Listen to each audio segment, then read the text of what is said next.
My name is Roger Hilton. I'm a research engineer here at UGA. And I set about a study to try to find out whether or not solar energy for electricity in Georgia made sense compared to biomass to electricity in Georgia. Went through LCA's life cycle assessments that were already available for several different kinds of technologies for biomass to electricity and several different technologies for solar to electricity. Basically just looking at the amount of electricity that Georgia uses total. And I found that to be about 400 gigawatt hours per day electricity use. If you use coal to produce that electricity, your emissions for SO2, these are all pretty bad gases, NOx and SOx, smoke, acid rain formation, smog formation. So we'd like to try to avoid that. But using coal to produce this electricity, SO2, 685,000 metric tons of emission, NO2, 130,000 metric tons of pollution for this total amount of electricity we're producing, and CO2, 90,000 metric tons. So I think that's 90 million metric tons of CO2 to produce our electricity. And using coal to do that requires, it releases 1,000 grams per kilowatt hour of CO2 equivalent. That's gases including CO2 and some others that are global warming potential gases.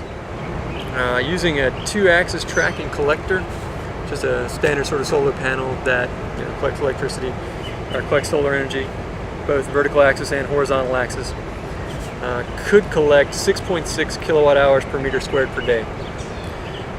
If we were to cover some of our cropland with this, say it was idle or cropped land right now, or cover cropland, stuff that's not in production, just idle, we could produce 9.5 terawatt hours per day.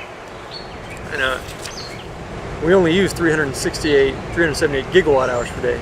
So we could potentially produce a lot more than what we need even. Alright. So there are several different kinds of solar to electricity. Some are actually marketed right now and some are just in research stages. The ones you mainly see are photovoltaic, standard silicon solar panels. Photovoltaic takes solar energy and converts it directly to electricity using a semiconductor material, usually made out of silicon. So the solar to electricity, the CSP, concentrating solar power, they're the ones that have the highest efficiency that's been seen in research, at least thus far. They've reached up to 44% efficiency. That's solar energy to electricity efficiency, which is much higher than any of the silicon ones, any of the PV modules they have thus far, which are, I think the most is around 25% efficiency. There are a couple different kinds of those. There's a parabolic trough. It's a big, long, mirrored section which has a pipe in the middle, so the sunlight reflects off the pipe and off the mirrors, hits the pipe, heats it up, and there's a fluid in there that you use to transfer heat to steam and make electricity using a turbine. There's a dish engine system that uses mirrors to focus onto like a Stirling engine, which is a sealed engine. When it heats up, there's a piston that expands and drives it down. When it cools, it pulls it back in, and that's used to drive a generator. Also a power tower where there are lots of reflectors that shine up on one big tall tower, and there's a heat transfer fluid there that's used to make steam. So currently 627 kilowatts we're producing in Georgia. That's 2.2 megawatt hours per day, not too much. We have the potential, assuming a 15% conversion efficiency, that's standard silicon solar panel, about 15% conversion efficiency. We have the potential to produce 18.8 terawatt hours per day of electricity. We're only using 378 gigawatt hours per day, which means we have the potential to produce around 50 times more electricity from solar than we actually need.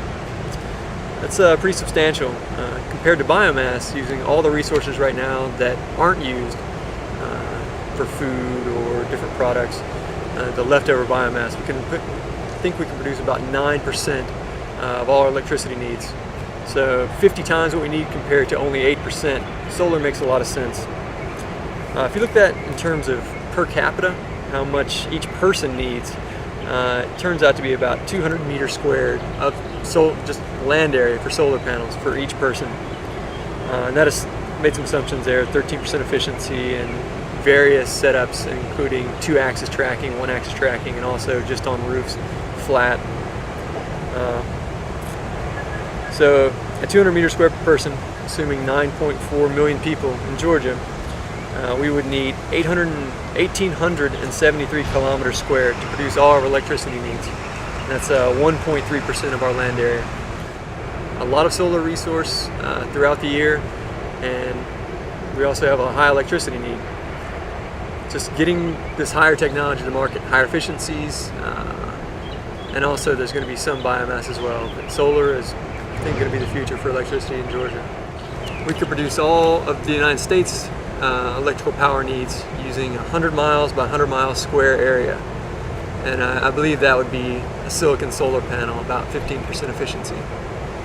That in every state would be 17 miles by 17 miles squared in one area in each state to provide for all electrical needs.